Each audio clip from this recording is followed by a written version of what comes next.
Hey, I want to welcome everybody to another presentation. My name is Idris, known as the Pretty House Guy. And the name of my business is Share Living Profits. What I like to do is show people how you can generate multi-family income off of a single family house. The goal that I do when I work with individuals is show them how they can create a cash flow income stream of about $10,000 a month within 12 months without owning any real estate whatsoever.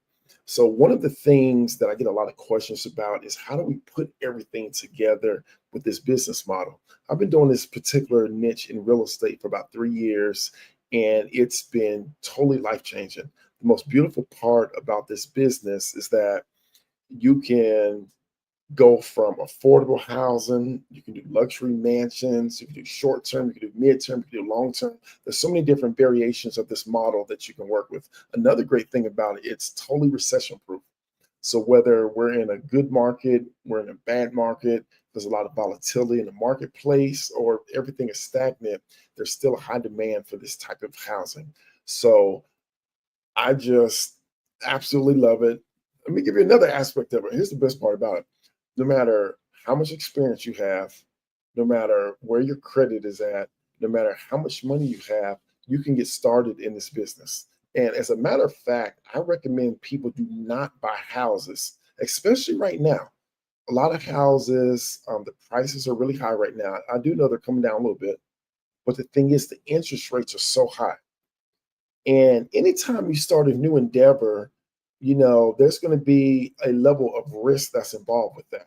But with that being said, I just don't think it's very smart to take on a risk like a 30-year mortgage at high interest rates with a business model that you may have never done before. Now, if you're able to get a great deal, there's a lot of equity in it, maybe be able to obtain it creatively, then that could be a different story.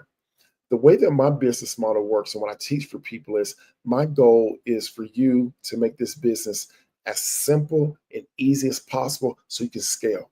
My goal is not to maximize the amount of money you make off every single property, especially if it's going to involve you being involved in it. I want you to be able to build something where you work on the business, not necessarily in the business. Fortunately, I've had the great fortune of working with over 84 students. A lot of them had a lot of success and it's been life changing. So, what I want to do for y'all today is I want to actually show you all the different components, give you just a kind of a high level overview of how this business model works. So let me try to share my screen real fast. Give me 1 second. I'm using this software. Okay, how do I share my screen?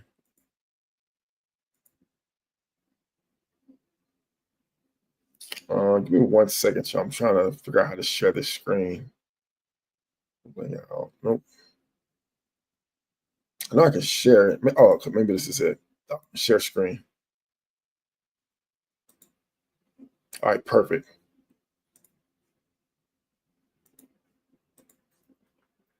All right, so this right here, this is the mind map that I've created for the program that I have. It's called Share Living Profits.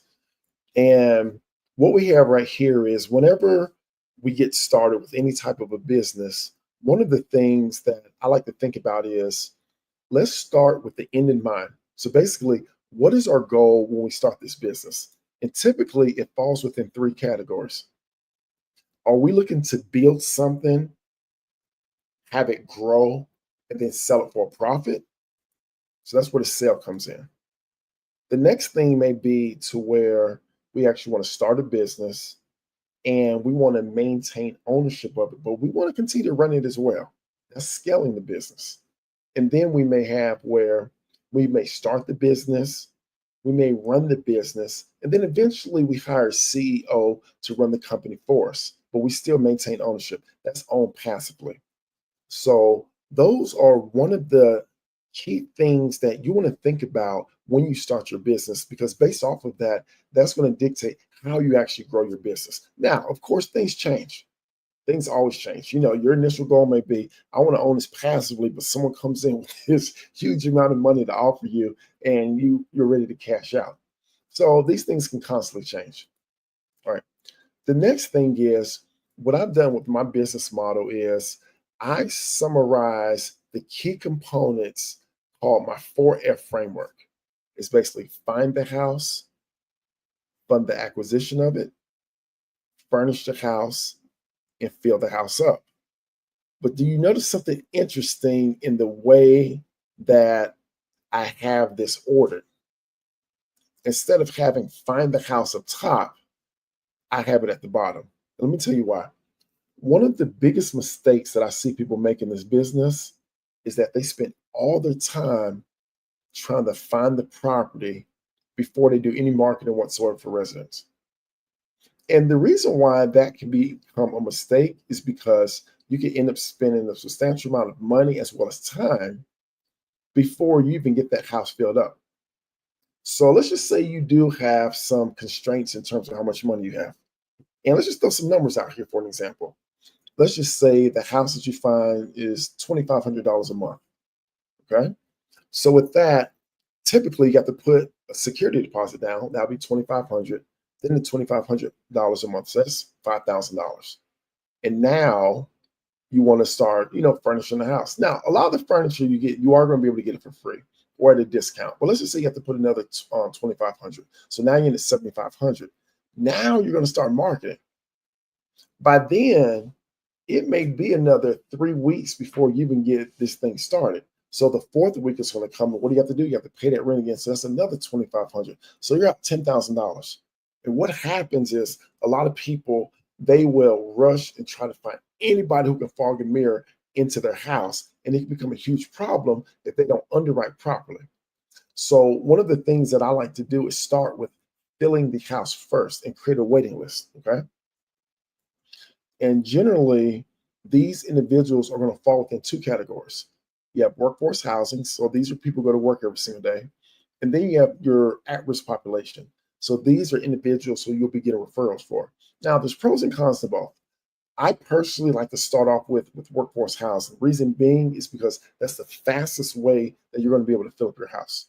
And these are all the different marketing channels right here that you can use to be able to find these individuals. Now, the second one is community referral. Oh, let me tell you one of the cons of workforce housing. More than likely, they are not going to want to share a room. Anybody who goes to work every single day, they do not want to come home to no roommate 99 times out of 100. Okay. Now, when you start to get to your more affordable housing, sometimes their budget is so small that they have no choice. They have to share a room. Okay. So generally, with your at-risk population, these people with guaranteed income, disability, SSI, maybe Social Security, retirement, these individuals, a lot of them are going to come from referrals.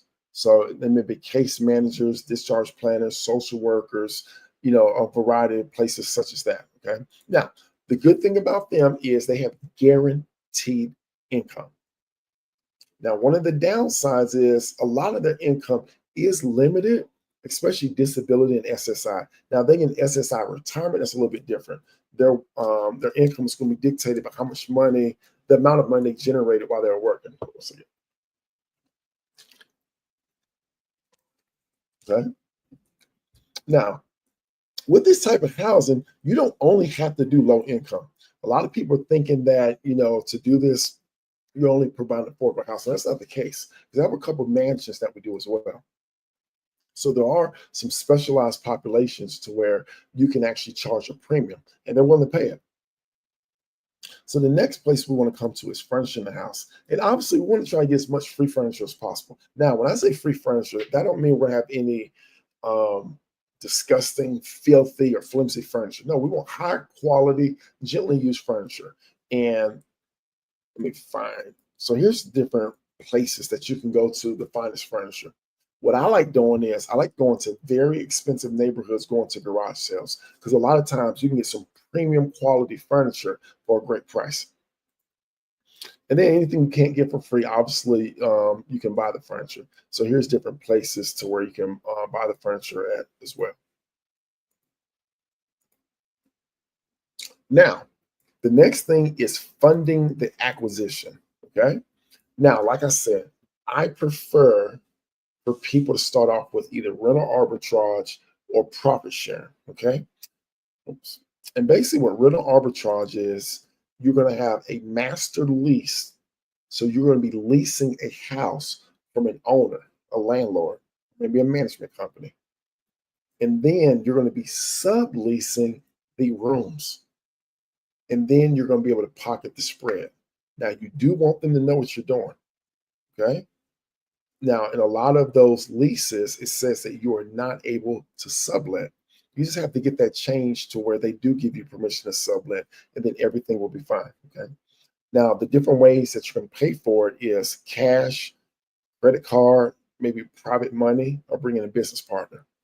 Now, for some of you who may not have much money or any money whatsoever, you can still get involved with this business model also with profit sharing. And basically, what profit sharing, what you're doing is you're going to partner with the owner of the house.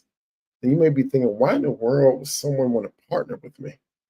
Reason being is because you can help them make more money off of their house than if they would just rent it to a single family. Plus, you are going to be the person managing every single thing for them. Okay. Now, I'm not a big proponent on buying a house, but if you do, here's the different ways you can buy the house. You can buy it through a traditional mortgage, which I don't recommend, or maybe something more creative like a lease with the option to buy. You can buy it subject to, or you can buy it with seller financing. Okay. Now we get to finding the house. Okay. Now, the two ways you want to find the house is for rent by owner. So these are all the different ways you can find hot pads. This is one of my favorite ones, eviction court. You know, on Facebook Marketplace or Facebook groups. Let me expand some of these right here. So with eviction court, you know, you'll be talking to attorneys, property management companies, and landlords. I actually have a script that you give to them. Let's see. Facebook Marketplace and Facebook groups. You can go on Airbnb groups, landlord groups, investor groups. You go to auctions. And think about what's great about an auction. A lot of people who are at auctions, they're looking to buy properties at deep discounts. A lot of these individuals, well, quite a few of them, they're there to be able to buy the houses, fix them up, and then rent them out long term. Why don't you be the person that they rent it to? So this would be a great way to meet these individuals. Another thing about these individuals, a lot of them, they have multiple properties. Okay. You can go to your RIAs, your Real Estate Investment Association, and there's all type of real estate meetup groups. Now, you can also get properties from property management companies. I typically like smaller management companies. Let me tell you why. So a lot of these smaller property management companies, for one, they suck. Most of them suck. They're horrible at what they do. And the reason being is because a lot of people who rehab properties, their skill set is on managing the renovation. That's their skill set.